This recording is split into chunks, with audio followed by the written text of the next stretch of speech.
बहुत बहुत स्वागत है आप सभी का पाठ्यक्रम ऑनलाइन पर। आज क्लास के माध्यम से फाइनली बीए थर्ड सेमेस्टर के लिए हिंदी गद्य का पूरा क्वेश्चन पेपर लेके आ चुका हूँ। ये आपका जो क्वेश्चन पेपर आपका एमजी के वीपी का क्वेश्चन पेपर है। पिछले में 2 साल के पेपर जो आपके प्रश्न हुए हैं पेपर में, उन सभी प्रश्नों को जो मैं सॉल्व करा रहा हूँ, जो कहीं ना कहीं आपको अपने एग्जाम में जो ये प्रश्न देखने को मिलेंगे। इसलिए इन सभी प्रश्नों को यदि आपके पास सीरीज या बुक वगैरह है तब इसको आप टिक लगाकर भी तैयार कर सकते हो। लेकिन इन दोनों पेपरों के आपके जो है प्रश्नों को रट कर ही जाना, जो कहीं ना कहीं आपको जो है 80 से 90% जो है यही प्रश्न जो है आने की संभावना है इनकी। तो एक बार जो इन सभी प्रश्नों को रट के जाइएगा। ज़्यादा समय ना गवाते हुए सीधे हम प्रश्नों पर चर्चा करेंगे कि पेपर आपका लगा हुआ मेरे हिसाब से 29 तारीख को जो है इसका पेपर भी आपका लगा हुआ है इसी जनवरी में। तो सभी विद्यार्थी जो इन सभी प्रश्नों को रट के जाएंगे। एक बार 2 घंटा आपका समय दिया जाएगा। पूरा पेपर आपका 75 नंबर का आयोजित करा जाएगा। सबसे पहले मैं सेक्शन ए के प्रश्नों पर चर्चा करूंगा, जो इसकी इसमें आपके जो है 5 प्रश्न आपके पूछे जाते हैं, क्योंकि सभी प्रश्न आपको करना अनिवार्य रहता है। प्रत्येक प्रश्न आपके 2-2 नंबर के रहेंगे। आपको इसमें 10 नंबर आपके सेक्शन ए से आपके क्लियर होंगे। इसका पहला क्वेश्चन देखिएगा कि मुंशी प्रेमचंद जी का जो है जन्म कब और जो है कहाँ हुआ था। ये क्वेश्चन एग्जाम में पूछा जा सकता है। और जयशंकर प्रसाद का भी जो है जन्म कहाँ हुआ था, इनकी रचनाएं पूछ सकता है। तो इस तरह से क्वेश्चन एग्जाम में फंसेंगे। दूसरा इसमें क्वेश्चन कि जयशंकर प्रसाद के किन्हीं 2 नाटकों के आपको नाम बताना है। तो पहला क्वेश्चन हम देखेंगे कि जो है मुंशी प्रेमचंद जी का जन्म जो है कब और कहाँ हुआ था। तो इनका जो जन्म हुआ था प्रेमचंद जी का, इनका जन्म हुआ था 31 जुलाई 1880 ईस्वी को जो है वाराणसी के पास एक जो है लमही गांव में इनका जन्म हुआ था। इनका जो असली नाम था वो था धनपत, क्या था इनका नाम, धनपत राय श्रीवास्तव इनका जो है असली नाम था। ये जो है एक हिंदी साहित्य के जो है महान लेखकों में से एक थे ये। इनके कुछ और भी यहाँ से जो इनके बारे में कुछ यहाँ से बिंदु दिए हैं, जैसे कि जो है प्रेमचंद के पिता का जो नाम था वो उनका नाम था अजायब राय था। इनकी माता का नाम जो है अनंती देवी था। और प्रेमचंद को जो है बचपन से ही जो पढ़ने का काफ़ी शौक था। उन्होंने जो है उर्दू फारसी में जो है पढ़ाई की थी। और प्रेमचंद ने जो है मैट्रिक के बाद जो है स्थानीय स्कूल से जो है पढ़ने लगे ये। उन्होंने जो है 1910 ईस्वी में जो है इंटरमीडिएट और जो है 1919 में जो है बीए किया था। प्रेमचंद ने जो है शुरुआत में उर्दू में जो उपन्यास लिखे और जिनके बाद में जो है हिंदी में जो है उन्होंने उसका अनुवाद भी किया। और प्रेमचंद के जो उपन्यासों में गोदान जो है सबसे ज़्यादा जो है मशहूर इनका जो उपन्यास था।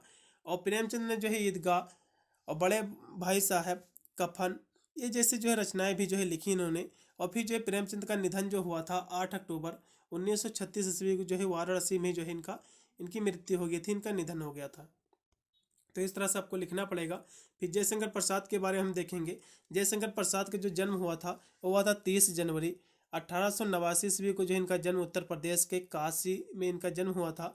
ये एक महान कवि थे, एक नाटककार भी थे, साथ में उपन्यासकार और जो है निबंधकार भी थे ये।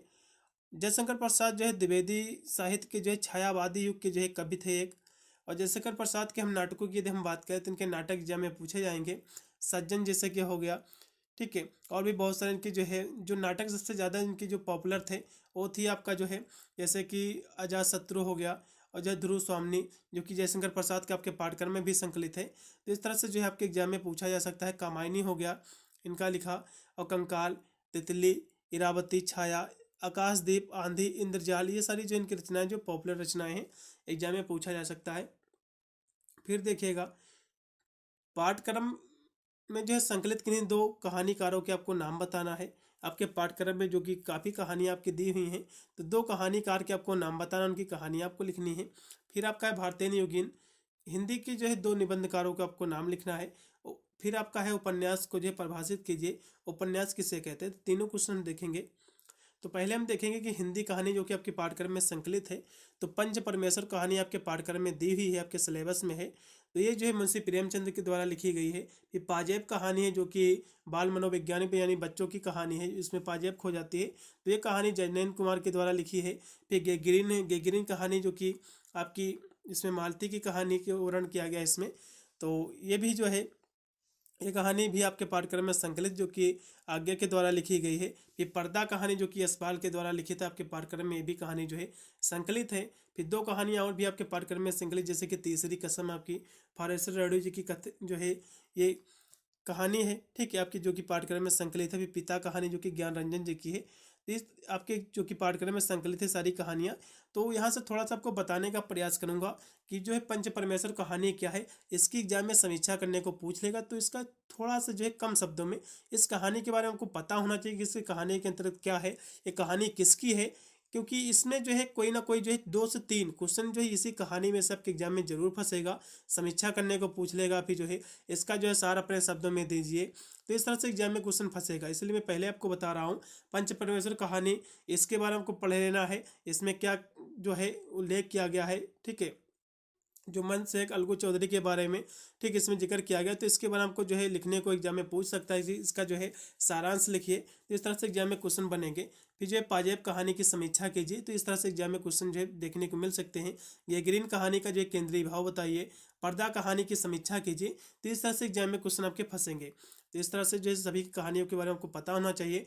तीसरी कसम कहानी की समीक्षा कीजिए, मारे गए गुलफाम के, ये कहानी जो है मारे गए गुलफाम के नाम से भी जो है पॉपुलर है। और फिर जो पिता कहानी की जो है समीक्षा कीजिए, जो कि ज्ञान रंजन के द्वारा है। तो इस तरह से जो एग्जाम में क्वेश्चन फंसेंगे। मैं आपको थोड़ा सा बताने का प्रयास करूंगा। इसकी जो है मैंने एक पेपर मैंने ऑलरेडी सॉल्व कर रखा है, जो कि जो है मेरे हिसाब से डॉक्टर राम मनोहर लोहिया यूनिवर्सिटी का वो पेपर है, उसको भी एक बार आपको देख लेना है। इन दोनों पेपरों को यदि आप देख के जाते हैं तो आपका जो है पूरा का पूरा पेपर जो है आपका इन्हीं से सॉल्व हो जाएगा। ये भी क्वेश्चन आपको जो है बाहर से देखने को बिल्कुल भी नहीं मिलने वाला है। चलेगा, फिर अगला क्वेश्चन देखिएगा, भारतीय युग के जो है प्रमुख निबंधकारों का आपको नाम बताना है। तो भारतीय युग में जो है बहुत सारे प्रसिद्ध, जैसे कि भारतेंद्र हरिश्चंद्र जी आपके हो गए, बालकृष्ण भट्ट हो गए, प्रताप नारायण मिश्र जी, ठीक, बद्रीनारायण चौधरी, प्रेम घन, और जो है बाल मुकुंद गुप्त जी, और राधा चरण गोस्वामी, और विद्यानिवास मिश्र जी, तो सभी जो है आपके भारतीय युग के जो है प्रसिद्ध निबंधकार हैं। इस तरह से जो एग्जाम में आपको लिख देना है इतने। तो उपन्यास क्या है? हिंदी में लिखी जाने वाली एक लंबी कहानी, यानी जो लंबी काल्पनिक कहानी होती है, इसी को हम उपन्यास कहते हैं। इतनी परिभाषा आपको लिख देना है। और इसके जो बारे में कुछ और हम बात करें तो उपन्यास जो है 2 शब्दों से मिलकर बना हुआ है, जो है उप प्लस न्यास से 2 शब्दों से मिलकर ये बना हुआ है, जिसका अर्थ होता है समीप रखना। अगला क्वेश्चन भी देखिएगा, मुंशी प्रेमचंद के 2 उपन्यास एग्जाम में पूछ सकता है, तो रंगभूमि, निर्मला, इनके जो है 2 जो है उपन्यास हैं। बहुत सारे और भी इनके जो है उपन्यास, जैसे कि सेवा सदन हो गया, प्रेमा प्रेम आश्रम हो गया, और जो है गबन हो गया, कर्मभूमि, गोदान, कायाकल्प, मंगलसूत्र, ये सारे इनके जो है उपन्यास हैं मुंशी प्रेमचंद जी के। तो 1 या 2 पूछेगा एग्जाम में। फिर अगला क्वेश्चन देखो कि भारतेंद्र हरिश्चंद्र जी का जो जन्म कब और कहाँ हुआ। फिर जो जयशंकर प्रसाद के 2 नाटकों के आपको नाम बताना है। फिर जो हिंदी गद्य की कहानी, 2 महत्वपूर्ण जो विधाओं के आपको नाम लिखना है इसके। फिर हिंदी के जो किन्हीं 2 दलित निबंधकारों के बारे में बताते हैं, उनकी रचनाएं भी आपको, कहानियां भी आपको, के नाम भी आपको बताना है। तो ललित जो आपका दलित जो निबंध कहानीकार है, जो कि दलित कहानी आपकी जूठन, जो कि आपके पाठ्यक्रम में संकलित है ओम प्रकाश वाल्मीकि के द्वारा, एक तो यही कहानी हो गई, एक और भी कहानी हम आपको बताएंगे, चलेगा। तो इसके हम प्रश्न देखेंगे। सबसे पहले जो भारतेंद्र हरिश्चंद्र जी के बारे में शॉर्ट में इनका हम जीवन परिचय समझेंगे। भारतेंद्र हरिश्चंद्र जी का जो जन्म हुआ था 9 सितंबर 1850 ईस्वी को जो बनारस में इनका जन्म हुआ था। उनका जो असली नाम हरिश्चंद्र था, और जो है भारतेंद्र जो है इनकी एक उपाधि थी, ठीक, इनको भारतेंद्र जो है उपाधि इनको मिली थी।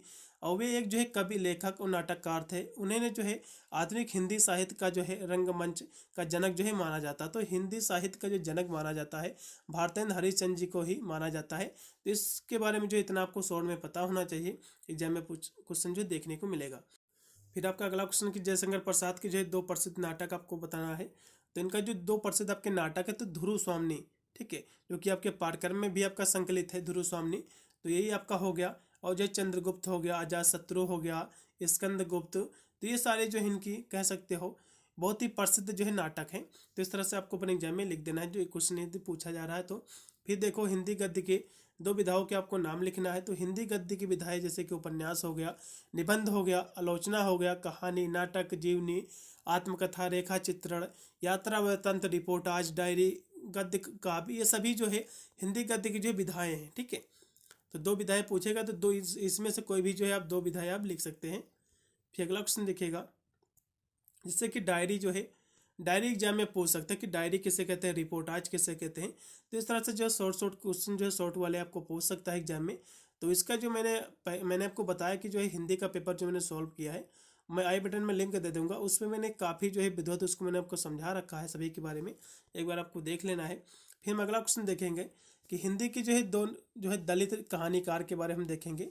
तो हिंदी की जो 2 दलित कहानीकार हैं, ओम प्रकाश वाल्मीकि जी हैं, और जो है मोहनदास जो कि नैमी सराय जी हैं। तो ओम प्रकाश वाल्मीकि जो कि जूठन की कहानी आपके पाठ्यक्रम में संकलित है, कौन सी है, जूठन की जो है आपके पाठ्यक्रम में जो है एक कहानी जो है संकलित है आपके पाठ्यक्रम में। और मोहनदास जो है नैमी सराय की जो कहानी है वो आपका जो अपना गाँव है। और भी बहुत सारी कहानियाँ नीचे दी हुई हैं। आप केवल 2 ही एग्जाम में पूछेगा तो 2 आपको लिखना है, बस ज़्यादा नहीं लिखना है। फिर देखो यहाँ से आपका सेक्शन बी आपका स्टार्ट हो गया है। इसके हम प्रश्नों की बात करें, इसमें आपके जो प्रश्न आपके आएंगे 8 प्रश्न आपके पूछे जाएंगे, जिसमें से केवल आपको 5 ही प्रश्न आपको करना पड़ेगा। तो इसके क्वेश्चन देखिएगा, रक्त कमल नाटक की जो कथा वस्तु पर आपको जो है विचार करना है। फिर अशोक के फूल निबंध के आधार पर हजारी प्रसाद द्विवेदी की जो है निबंध की विशेषता आपको बताना है इस निबंध की। फिर आपका अगला क्वेश्चन है कि कहानी किसे कहते हैं, कहानी के तत्वों का विवरण कीजिए। फिर दीपदान एकाकी के जो प्रमुख पात्र हैं पन्ना ध्यायमा, इनका जो है चरित्र चित्रण आपको करना। तो दीपदान कहानी जो है इसका जो है सार अपने शब्दों में लिखिए, ये भी क्वेश्चन एग्जाम में पूछ सकता है। तो मैंने आपको पहले ही बताया था, तो इस तरह से एग्जाम में क्वेश्चन जो है फंसेंगे आपके। चलेगा, हम सभी क्वेश्चन देखेंगे। तो रक्त कमल जो कि लक्ष्मी नारायण लाल द्वारा लिखा गया एक जो है हिंदी नाटक है। यह नाटक जो है अपने समय के राजनीतिक द्वंद्वों और स्वदेशी आंदोलन पर एक आधारित एक नाटक था। इस नाटक में सामाजिक न्याय, स्वतंत्रता, राष्ट्रीय एकता जैसे मुद्दों पर जो है इसमें विचार किया गया था। इस तरह से आपको लिख देना इतना ही। फिर अगला देखो, अशोक के फूल निबंध जो कि हजारी प्रसाद द्विवेदी का ये निबंध है। तो इस निबंध में जो है उन्होंने अशोक के पेड़ के जो है सांस्कृतिक महत्व का जो है वर्णन किया है। और हजारी प्रसाद द्विवेदी ने भारतीय संस्कृति, भारतीय इतिहास, भारतीय साहित्य और जो है ज्योतिष का जो है गहराई से जो है अध्ययन किया है। और इससे कुछ जो है इस निबंध से संबंधित कुछ यहाँ से महत्वपूर्ण बिंदु हैं, जैसे कि यह निबंध जो है हजारी प्रसाद द्विवेदी के निबंध संग्रह अशोक के जो है फूल से जो है ये शामिल है उसमें, उसी से। और यह जो संग्रह लिखा गया था ये साल 1948 में जो प्रकाशित हुआ था, अशोक का फूल। और इस निबंध में हजारी प्रसाद द्विवेदी ने अशोक के वृक्ष के जो है सांस्कृतिक महत्व का जो है वर्णन किया है, उसी का जो है जिक्र किया है। और हजारी प्रसाद द्विवेदी ने जो इस निबंध में अशोक के फूल की जो है जो इसकी खासियत है उसके बारे में जो है बताया, उसके महत्व का बताया है बारे में। और जो है और इस निबंध से संबंधित जो है हजारी प्रसाद द्विवेदी ने जो है इससे जुड़ी जो खास बातें हैं उसको भी जो है गहराई से बताने का कार्य किया है। और इस निबंध में जो है हजारी प्रसाद द्विवेदी ने अशोक के पेड़ से जुड़े जो कुछ रोचक जो तथ्य हैं उस वो भी जो है बताया है। इस तरह से आपको लिख देना है। अशोक के वृक्ष का जो है हिंदू धर्म में एक विशेष महत्व है। अशोक के फूल को जो है देवी देवताओं को जो है चढ़ाया जाता है। तो इस तरह से आपको जो है बनाकर भी लिख देना है, जो कि आपको नंबर मिल जाएंगे। फिर कहानी किसे कहते हैं, एग्जाम में क्वेश्चन फंसेगा। कहानी जो होती है लोगों और जो घटनाओं के बारे में कथा होती है। ये क्या होती है, कथा होती। कहानी क्या होती, किसी जो है लोग की कथा ही तो होती है। मान लो कोई व्यक्ति के बारे में कोई उसके जीवन में हो चुका है इसी का, ठीक है, जो कह सकते हो घटनाएं उसके साथ हो गई हैं, तो उसी घटनाओं के आधारित पर जो कहानियां होती हैं जो लिखी जाती हैं यही आपकी जो कहानियां कहलाती हैं। यानी लोगों और जो घटनाओं के बारे में एक कथा होती है, या जो है काल्पनिक या जो है सच्ची हो सकती है।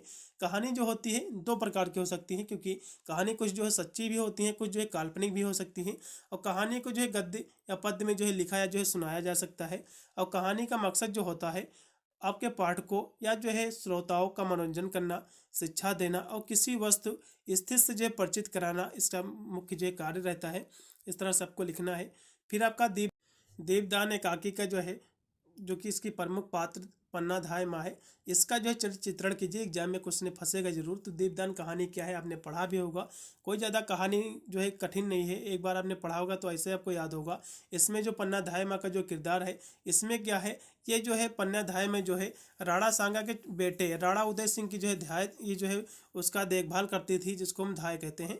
तो जो है पन्ना धाय माँ जो है एक कह सकते हो चौहान राजपूत थी ये। और जो है धाय माँ अपने जो है स्वामी पुत्र की रक्षा के लिए, यानी जो है अपने स्वामी के पुत्र की रक्षा के लिए जो है अपने बेटे का जो है बलिदान ये कर देती है। और पन्ना धाय माँ जो है बुद्धिमान और जो है दूरदर्शी महिला एक थी। पन्ना धाय माँ जो है धैर्य से भरपूर थी। तो इस तरह से जो है इसके बारे में आपको लिख देना है। ये जो दीपदान कहानी है ये राम कुमार वर्मा के द्वारा लिखित जो है एकाकी है। ये इसमें जो है एकाकी जो है मानवता, त्याग और जो है सेवा की भावना को ये दर्शाती है। चलेगा, फिर अगला क्वेश्चन देखिएगा जो कि यशपाल की कृत जो कि पर्दा कहानी आपके पाठ्यक्रम में संकलित है, इसका सार अपने शब्दों में दीजिए। फिर निबंध किसे कहते हैं, निबंध के प्रकारों का आपको जो है इस पर जो है वर्णन करना। क्वेश्चन काफ़ी महत्वपूर्ण है। तो सबसे पहले हम देखेंगे पर्दा कहानी क्या है जो कि यशपाल के द्वारा लिखित है। तो पर्दा कहानी जो है एक मध्यवर्गीय समाज की जो है जो उसकी विडंबना है उसी पर आधारित है।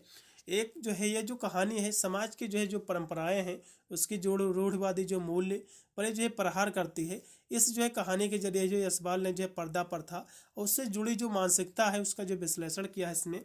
यह कहानी जो है दिखावे की जिंदगी और सच को जो है छिपाने पर यह आधारित है, यानी दिखावे की जिंदगी कैसी है और जो है सच छिपाने पर यह आधारित जो है कहानी है।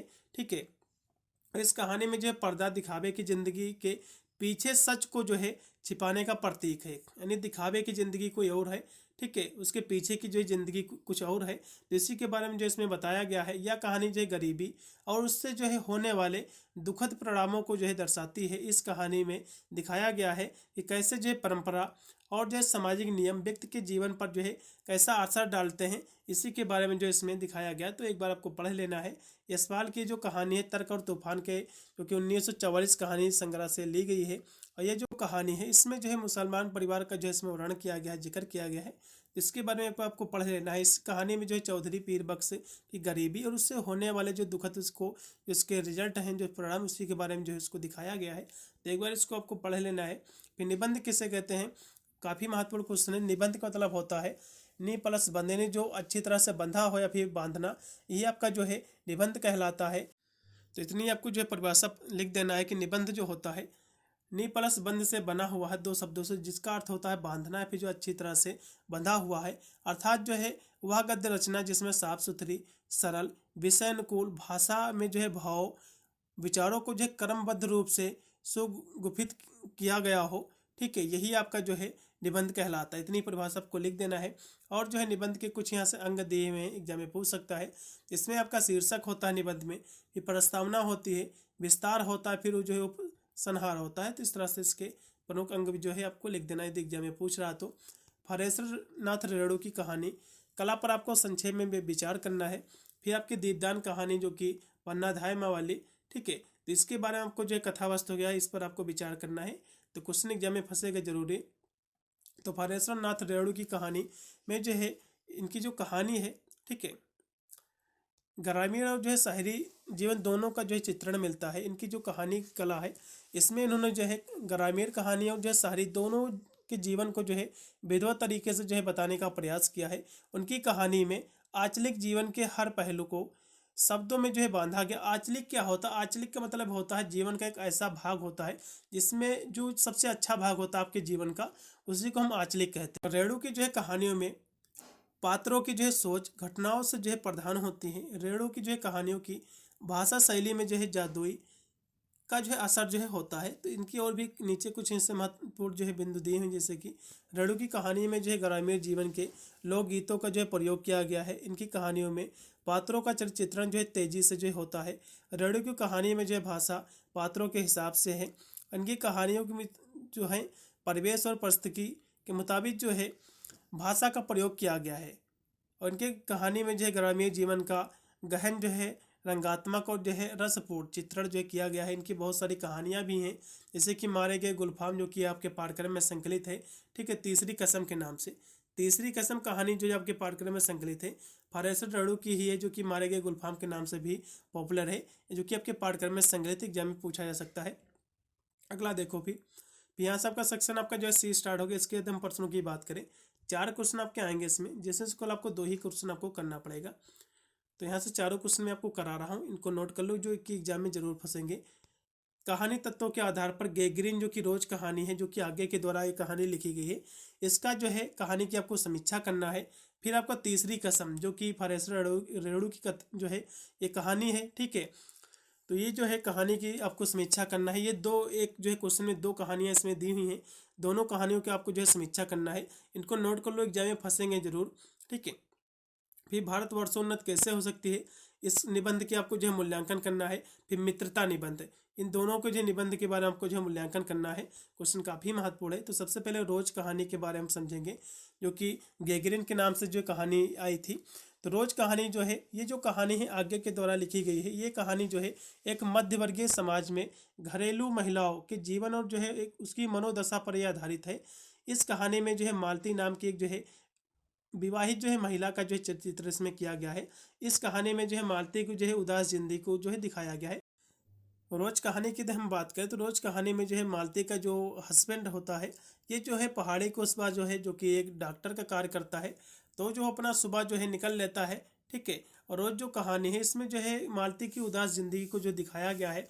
मालती की जो है दिनचर्या एक जैसी का मतलब ये होता है कि सुबह उठती है, खाना बनाती है, फिर खाना तैयार करती है, फिर इसके जो हस्बैंड जो कि डॉक्टर अपना खाना पैक करके निकल लेते हैं। तो ये जो है कहीं ना कहीं देखा जाए तो दिनचर्या इसकी एक जैसी है, रोज वही काम करना पड़ता है, जिससे जो है उसको ऊब आती है। तो उसी के जीवन की जो है घटनाओं का जो है इसमें वर्णन किया गया है इस कहानी के माध्यम से। तो एक बार आपको जो है, क्योंकि मालती के घर में जो है कोई नौकर भी नहीं था, तो उसे जो है बर्तन अपने खुद मांजने पड़ते थे। और पानी की जो है दिक्कत थी, क्योंकि उसे पानी भी भरने जाना पड़ता था। तो इसी के बारे में जो है वर्णन किया गया है। और मालती के जीवन में जो है मनोरंजन का कोई साधन भी नहीं था। तो इसके बाद आपको लिख देना है, एक बार आपको पढ़ लेना कहानी आपको। फिर तीसरी कसम, जो कि कहानी आपके फारेस्ट रड़ू के द्वारा लिखी गई थी। तीसरी कसम जो है आपकी मूवी भी आई थी, जो कि उसी से आपके रिलेटेड है। यदि आपने देखा होगा तो अच्छी बात है, उस कहानी के लिए एक बार आपने देखा होगा तो आप आसानी से लिख के चले आओगे, कोई भी दिक्कत नहीं है। ये जो कहानी है, एक जो है ग्रामीण इलाके में रहने वाले हीरामन, जो कि एक बैलगाड़ी चालक होता है, उसी के जीवन पर आधारित एक कहानी है। इस कहानी में हीरामन और हीराबाई के बैलगाड़ी सफर के जरिए जो है लोक संस्कृत रस और जो है मर्यादित प्रेम को जो है दिखाया गया है। इसमें जो है यह कहानी जो है सामाजिक न्याय, व्यक्तिगत आज़ादी के महत्व को जो है दिखाती है। ये इस कहानी में जो है गरीब महिला के खिलाफ समाज का जो है दोष दिखाया गया है। और हीरामन एक जो है गाड़ीवान है। इस कहानी में जो है हीरामन जो है एक गाड़ीवान है, फिर गाड़ी चालक है। और हीराबाई जो है एक नौटंकी कलाकार है, नौटंकी करने वाली है। हीरामन को जो है हीराबाई से बहुत प्रेम होता है, लेकिन वह जो है उससे प्यार का इजहार नहीं कर पाता है। और जो है हीराबाई भी जो है हीरामन को जो है बहुत चाहती है, लेकिन नौटंकी में नाच दिखाना उसकी ज़िंदगी का जरिया था, जिससे वो भी जो है इजहार नहीं कर पाती है। और हीरामन ने जो है कसम खाई थी कि वह जो है कभी जो है काला बाजारी करने वाले की जो है मदद नहीं करेगा। फिर जो है दूसरी उसने कसम खाई थी कि वह जो है कभी जो है बांस की लादनी नहीं ढोएगा। फिर तीसरी जब चली जाती है हीराबाई, ठीक है, बात को भी तीसरी कसम खाता है कि मैं कभी भी जो है अपने गाड़ी में नौटंकी यानी जो है नृत्य करने वाली को जो है स्त्री को कभी भी अपनी बैलगाड़ी में जो है नहीं बैठाऊंगा। तो इसी कहानी पर आधारित है ये जो कहानी है आपकी तीसरी कसम। ये आपकी फिल्म पर आधारित एक कहानी है। इस पर एक फिल्म भी बनी है, जो कि राज कपूर और वहीदा रहमान ने इस पर जो है कार्य किया है। तो इसके बारे में चाहे तो देख सकते हैं। ठीक है, चलिए यहाँ से कुछ और भी यहाँ से बिंदु दिए हैं, जैसे कि हीरा मन एक जो है गाड़ीवान है, जो कि बैलगाड़ी चलाता है। और हीरा बाई जो है नौटंकी कलाकार है। और हीरा मन को जो है अपने बैलों से लगाव है। और हीरा मन ने जो है नेपाल की सीमा के पार जो है तस्करी करने के बाद कसम खाई थी कि वह जो है कभी जो है चोरी का सामान अपने जो है बैलगाड़ी में नहीं ले जाएगा, क्योंकि उसको डर था कि पुलिस कहीं पकड़ लेगी तो अच्छा खासा जो है उसको जेल भी जाना पड़ेगा। अभी जो है हीरा मन ने जो है फिर दूसरी कसम खाता है कि वह जो है कभी भी जो है जो बांस की लादनी नहीं ढोएगा। फिर जो है हीरामन को जो एक महिला को जो है मेले जाने का जो है काम मिलता है, जो कि उसमें जो है हीरामन जो कि हीराबाई जो कि महिला उसमें रहती है, तो उसको जो है उससे प्रेम हो जाता है। और जो है हीरामन और हीराबाई के बीच जो है शारीरिक झड़प हो जाती है। इस कहानी में जो है सामाजिक न्याय और व्यक्तिगत स्वतंत्रता के महत्व को जो इसमें दिखाया गया है। ठीक है, एक बार आपको पढ़ लेना है वैसे। भारतवर्षोन्नत कैसे हो सकते हैं, निबंध जो कि आपके भारतेंद्र हरिशन जी का है ये। इसमें जो है देश की जो है उन्नति के लिए कई उपाय उन्होंने बताए, सुझाव दिए। और इस निबंध में उन्होंने जो है शिक्षा, सहयोग, एकता और जो है आत्मनिर्भरता और जनसंख्या नियंत्रण पर जो है जो इसमें उन्होंने जोर दिया है। तो इसके बाद आपको पढ़ लेना है, इसका बारे में जो है पूछ सकता है। फिर मित्रता निबंध जो कि आपके पाठ्यक्रम में संकलित है, जो कि आचार्य रामचंद्र शुक्ल के द्वारा लिखा गया है। ये जो निबंध है इसमें उन्होंने जो है जीवन उपयोगी विषय पर इसको लिखा है, और जिसमें जो है उनकी लेखन शैली संबंधी अनेक जो विशेषताओं का जो है दर्शन जो है हो जाते हैं। इसके एकदम मित्रता निबंध की बात यदि हम करें इसके सारांश की, तो मित्र जो होता है हमारे जीवन के महत्वपूर्ण हिस्से होते हैं। यानी कुसुम का ज्वर बहुत ही भयानक होता है, आपने इसी मित्रता पाठ का ही है। ठीक है, जो कि व्याख्या करने को ज़्यादातर एग्जाम में पूछा जाता है। तो जिस प्रकार यानी जो बुखार आने पर एक दवाई कार्य करती है, उसी प्रकार जो है मित्र भी होते हैं, जो कि हमारे जीवन के महत्वपूर्ण हिस्से होते हैं। वे जो है हमारे साथ खुशियाँ और जो है दुखों को साझा करते हैं। और मित्रता का ऐसी जो है रिश्ता है जो समझदारी, विश्वास और जो है समर्थन पर आधारित होता है। और हम मित्र हमें जो है प्रोत्साहित करते हैं, हमारे सपनों को जो है साकार करने में सहायता करते हैं और कठिनाइयों से निपटने में हमारे साथ खड़े रहते हैं, यही मित्र होते हैं। तो इसी के बारे में आपको इतना लिख देना है। फिर अगला क्वेश्चन है, कहानी के तत्वों के आधार पर पंच परमेश्वर कहानी और जो है फुलवा कहानी की आपको समीक्षा करना है। फिर हिंदी उपन्यास के जो है उद्भव और विकास पर आपको जो है प्रकाश डालना है। तो दोनों क्वेश्चन आपको देख लेना है। तो हम पंच परमेश्वर कहानी को हम देखेंगे, क्योंकि मुंशी प्रेमचंद के द्वारा लिखी गई है। इस कहानी में जो है न्याय के लिए निष्पक्षता, पक्षपात न करने का जो है आदेश इसमें जो है दिया गया है। यह कहानी जो है जुम्मन शेख अलगू चौधरी की दोस्ती पर जो है यह आधारित है। यह कहानी जो है साल 1916 में जो है सरस्वती पत्रिका में प्रकाशित हुई थी और पहले इसका नाम जो है पंचायत था। बाद में जो है हजारी प्रसाद द्विवेदी ने इसका नाम बदलकर पंच परमेश्वर रखा।